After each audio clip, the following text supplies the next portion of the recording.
Olá pessoal, sou o pastor Fernando Nery Soares, estamos aqui de volta. Você que tem nos acompanhado nessa série, respondendo ao chamado missional, você que chegou agora, deve ser tomando a forma de Cristo, seja bem-vindo. Esta é a nossa quarta e última mensagem, vídeo, desse pensamento que estamos construindo sobre respondendo ao chamado missional. E como disse no último vídeo, gostaria de, nesse agora, marcar ou deixar bem claro como você deve fazer e por que você deve responder positivamente ao chamado missional. A grande questão que se apresenta quando se fala do chamado missional, para alguns é por que eu? Outros, por que não? E nesse vídeo gostaria de pensar com vocês por que é que todos nós, sem exceção, deveríamos dizer sim. Quais são os motivos para isso? E para tanto eu gostaria de pensar com vocês em dois textos que quero ler rapidamente.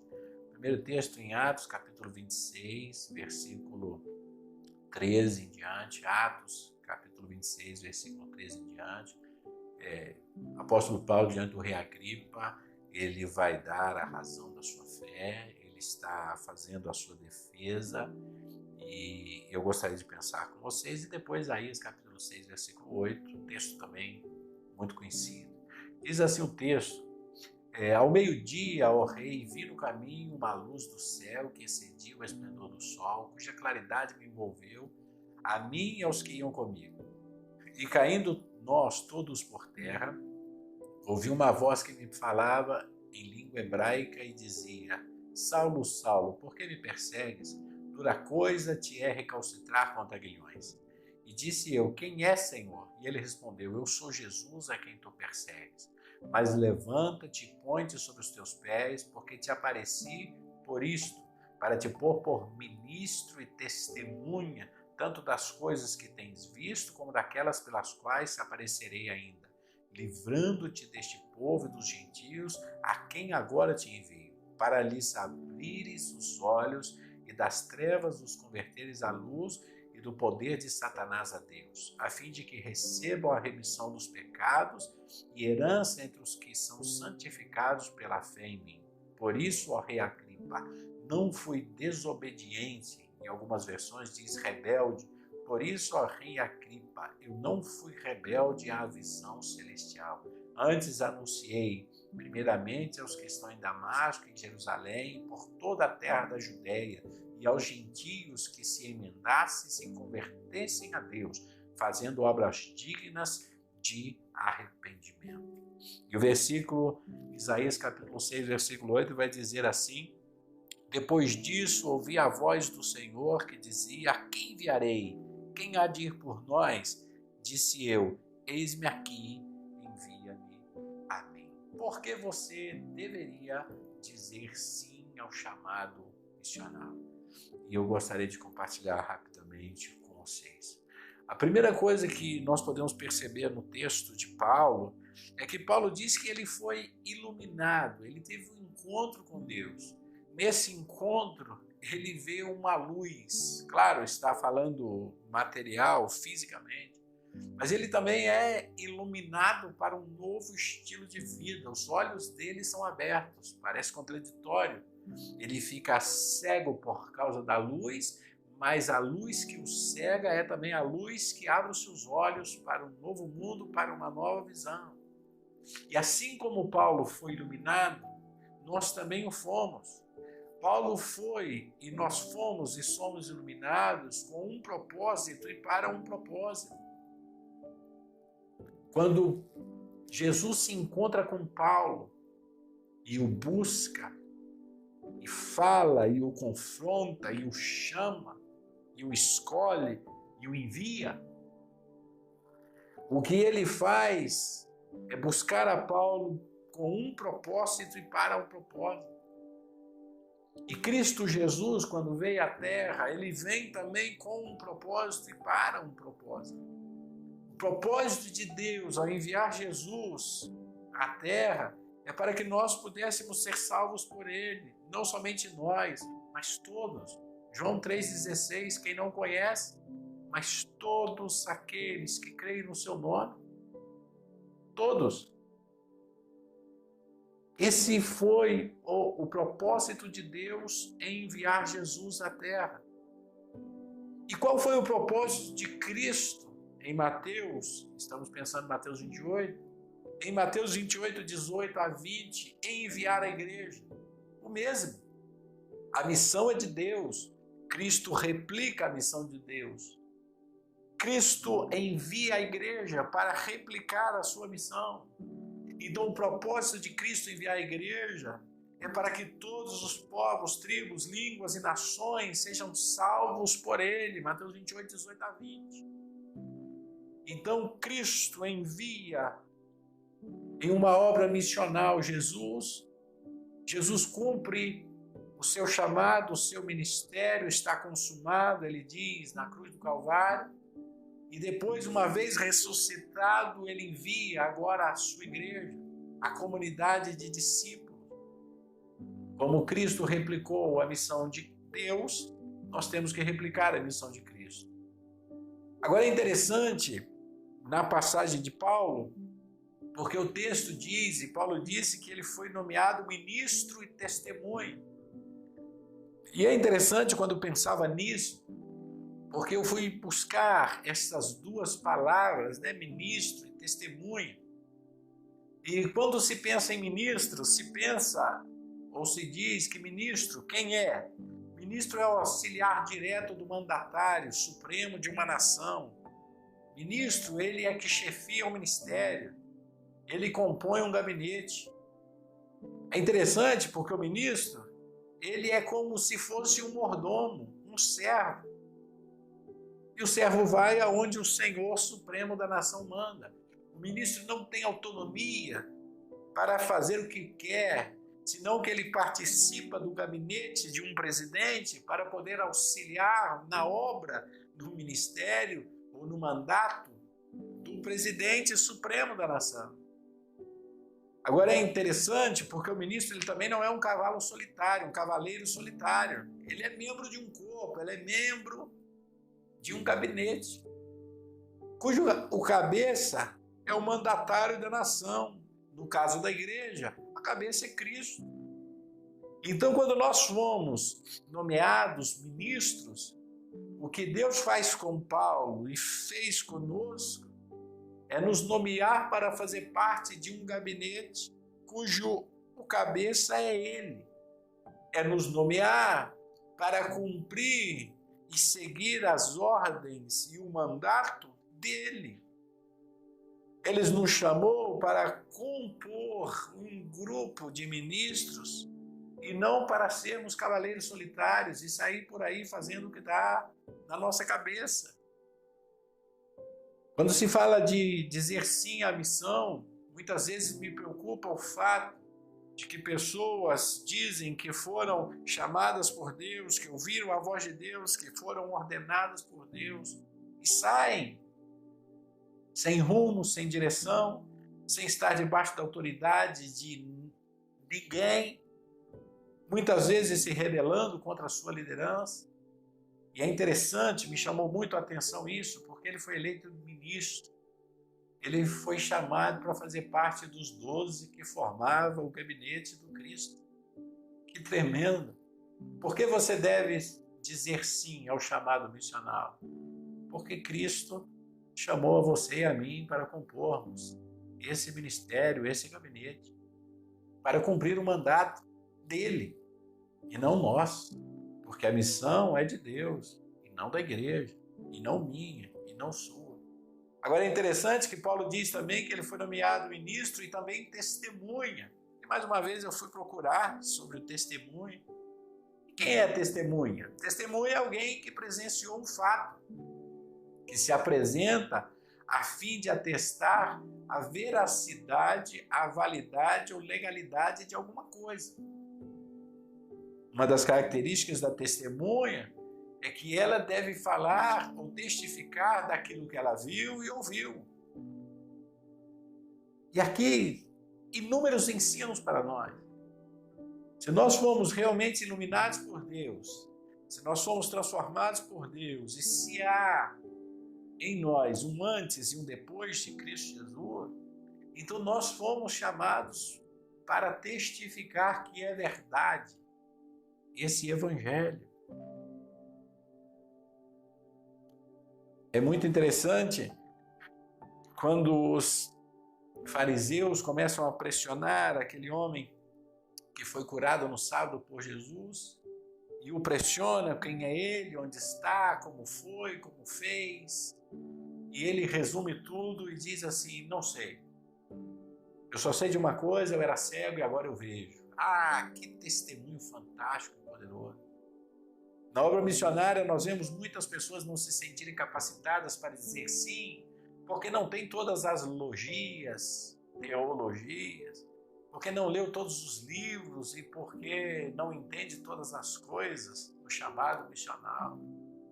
E é claro, necessitamos nos capacitar, necessitamos nos aprimorar, necessitamos aprender, necessitamos ser mentoreados, discipulados, guiados no nosso chamado, no nosso ministério. Claro que sim, isso é inquestionável.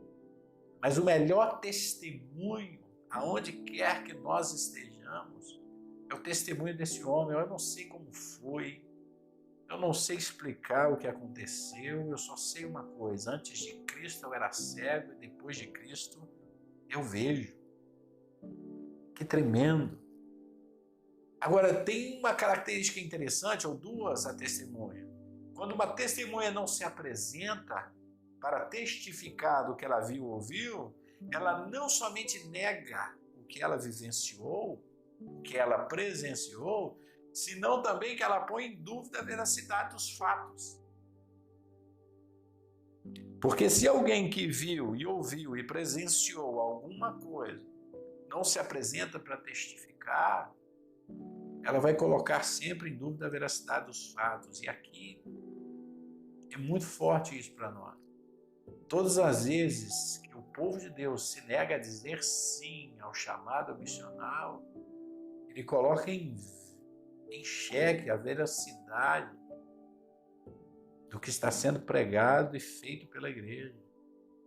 Um cristão que não testifica o que Deus fez na sua vida, ele nega a ação de Deus na sua vida e ainda põe em dúvida o testemunho das demais testemunhas. Quando parte da igreja se nega a testificar do que Cristo fez na sua vida, essa parte que se nega a testemunhar, que se nega a responder e a dizer sim ao chamado missional, o que ela faz é colocar em dúvida o testemunho dos demais. Ah, mas por que o outro diz que sim, mas esse diz que não ou não diz nada? Uau!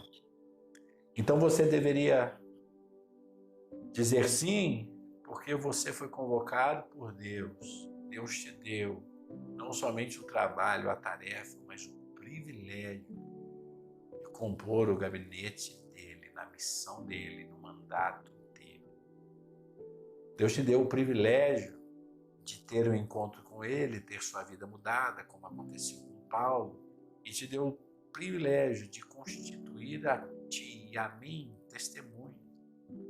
Você deveria dizer sim, porque todas as vezes que você diz não, ou simplesmente não responde ao chamado missional, você está negando o que Deus fez na sua vida. E você está colocando em dúvida o que Deus fez na vida de muitos outros. Outro motivo pelo qual você deveria dizer sim é que não há motivo para não testificar. Por que eu não testificaria? Por que você não testificaria? 1 Pedro, capítulo 2, versículo 9, tão aclamado texto, né? E eu gosto muito desse texto, 1 Pedro, capítulo 2, versículo 9, seguramente você conhece, seguramente você gosta dele também. Vós, porém, sois raça eleita, sacerdócio real, nação santa, povo de propriedade exclusiva de Deus. O problema é que a gente sempre para aí, né? Mas o texto continua, a fim de, para que, com o propósito de anunciar, olha que tremendo, anunciar ou proclamar as virtudes daquele que vos chamou das trevas para a sua maravilhosa luz. Todos foram iluminados, todos foram constituídos ministros e testemunhas. Esse é o sacerdócio universal, tão dito, tão explanado, muitas vezes pregado, mas tão negado na prática, porque na prática vivemos um clericalismo. Os clérigos é que têm todas as responsabilidades e têm todos os deveres. Quando o texto de Pedro está dizendo que não, que o sacerdócio é universal, que todos foram iluminados e que todos foram constituídos ministros e testemunhas. Não há motivo para você dizer, não, mas eu não fui chamado, foi. Não, mas mais nada. Se o sacerdócio é universal, se você faz parte dessa raça eleita, desse sacerdócio real, dessa nação santa e desse povo de propriedade exclusiva de Deus, você está enquadrado como ministro e testemunha. Todos receberam autoridade para testificar. Lucas 10, 19, se lembra? Eis que eu vos dou poder. Eis que eu vos dou poder. Jesus disse que todo o poder me foi dado nos céus e na terra, e ele disse, eis que eu vos dou o poder. Não, mas você já tem o poder dado por Deus para pregar o Evangelho. Outro motivo pelo qual você deveria dizer sim, é porque todos foram enviados. Em João 20, versículo 19 e 22, Jesus vai deixar claro que assim como o Pai me enviou a mim, eu também vos envio. E soprou sobre eles o Espírito Santo. Eles deu poder para cumprir o seu chamado, o seu ministério, para testificar de Cristo. Então, como Deus enviou a Jesus, Jesus envia a igreja. Assim como todo o poder foi dado a Cristo, Cristo dá autoridade à igreja.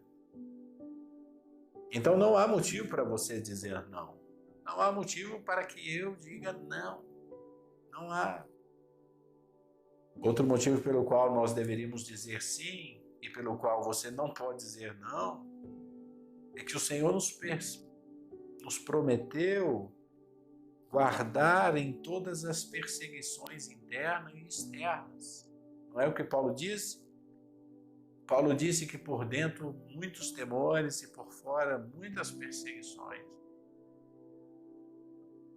Então, a promessa do Senhor Jesus, e eu estarei convosco todos os dias, e eu estarei convosco todos os dias.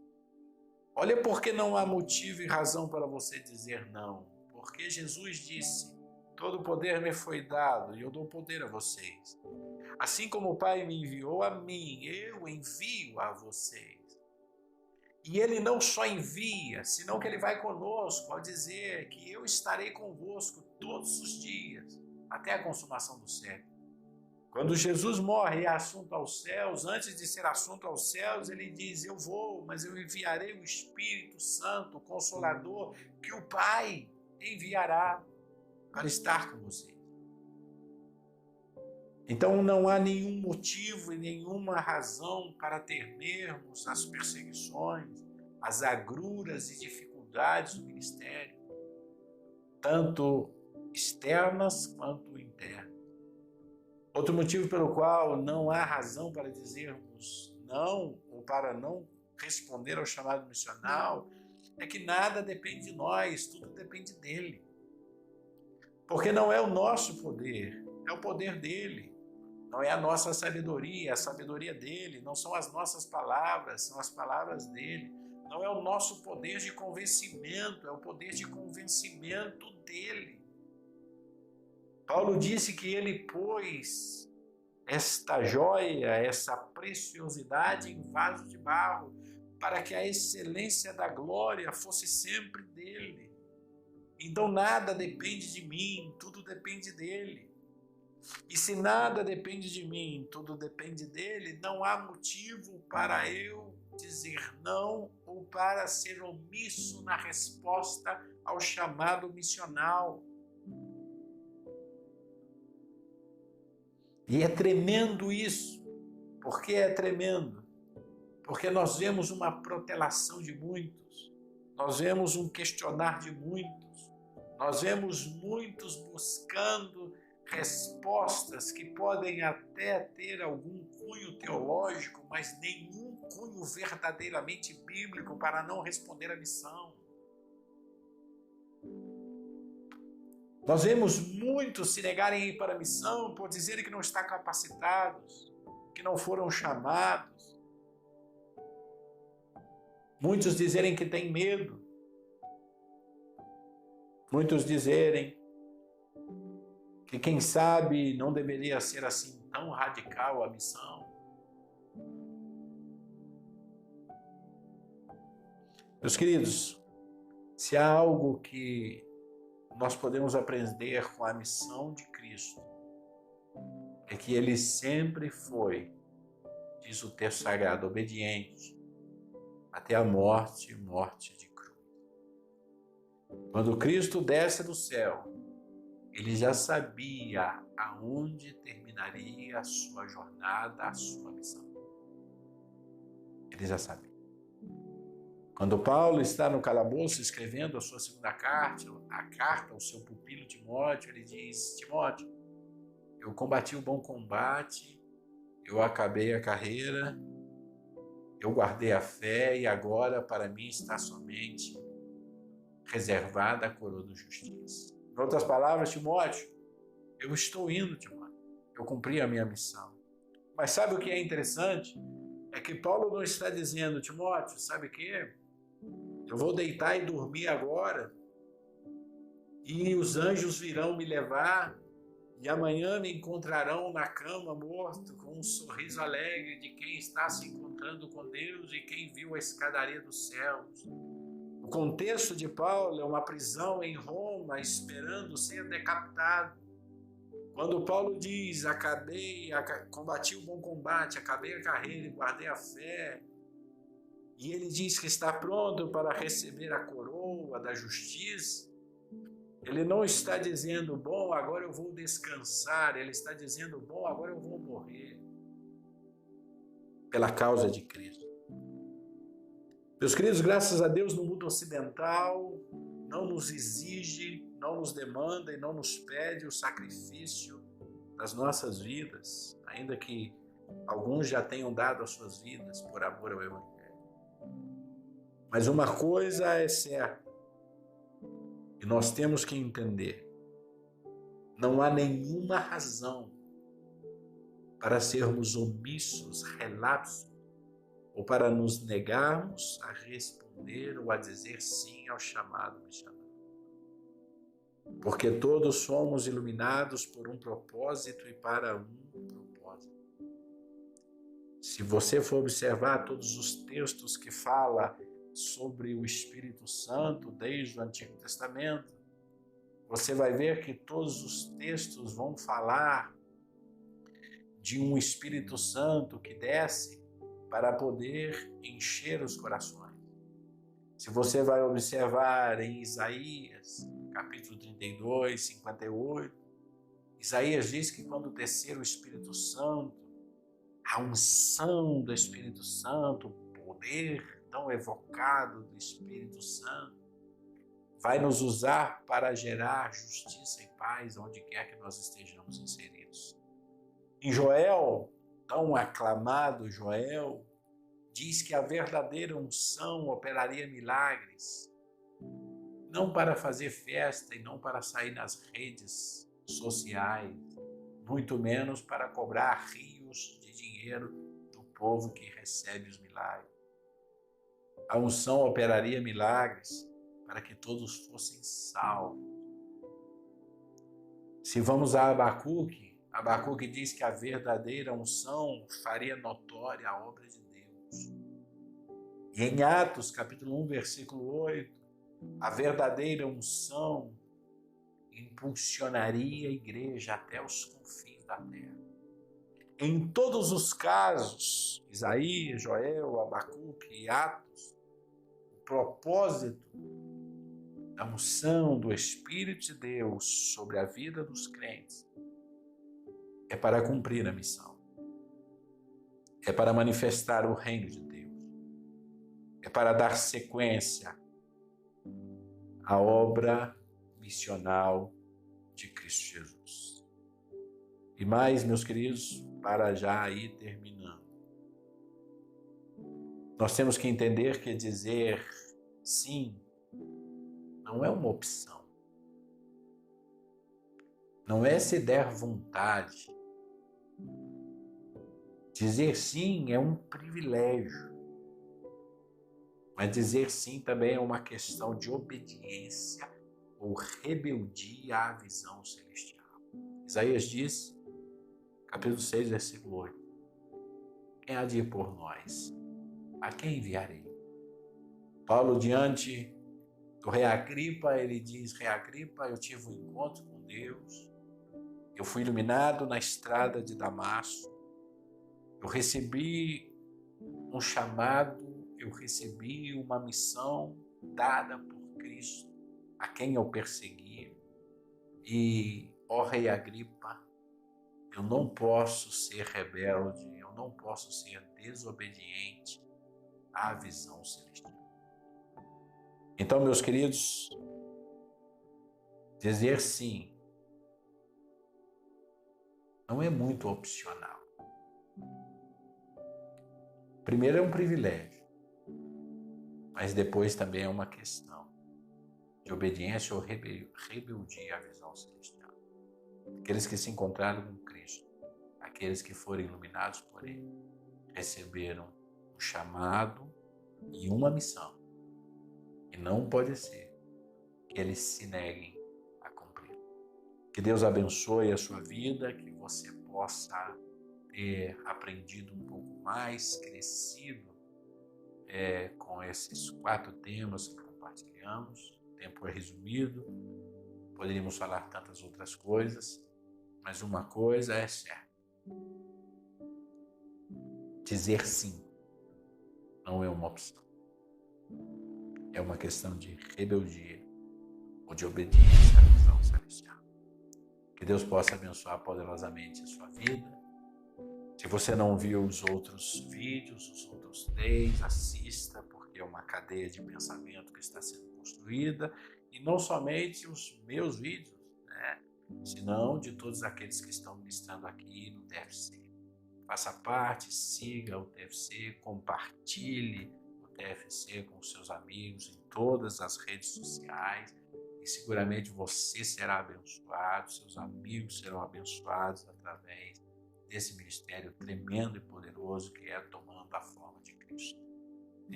Eu amo esse tema, tomando a forma de Cristo, por quê? Porque realmente leva um tempo para ser igual a Cristo. Que Deus te abençoe, obrigado por estar conosco e siga com o TFC.